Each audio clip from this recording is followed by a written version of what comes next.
20 আরে পিঙ্কি নাকি শীত পড়ে গেছে নাকি? হ্যাঁ, তোমাদের কি ঠান্ডা লাগছে? আহা মেনি মেনি আন্টি, না এটা পিচ্ছি, এটা পিচ্ছি পিচ্ছি। তোমার মনে হয় জায়গাটা একটু, তুমি তুমি কি ডাইনি কোকা? পিচ্ছি, তুমি কি ডাইনি কোকা? আমি ঝাড়ুটা বের করে দিই, তোমার মনে হয় অসুবিধা হচ্ছে, দাঁড়াও।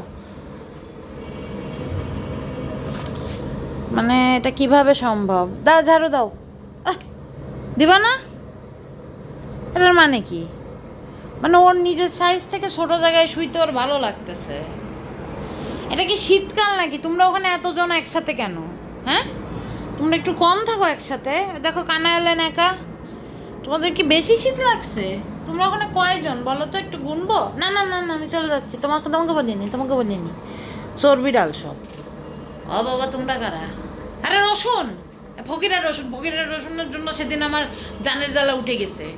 রসুন, রসুন অনেক কষ্ট পাইছে যদিও। রসুন, রসুন কি সুন্দর করে ঘুমাচ্ছে। গোলাপি পেটু রসুন, গোলাপি পেটুর রসুনের কাঁটাটা বের করতে একটু কাটা লাগছে, ওই জায়গা অনেক কষ্ট পেয়েছে। গোলাপি পেটুর রসুনের এখন ওষুধ চলতেছে, খাবার খাইতেও কষ্ট হয়। আরে গোলাপি পেটুর রসুন, রসুন তোকে নিয়ে এত কিছু বলছি, একটু কথা বল। এটাই তোর কথা? এটাই তোর কথা ছিল?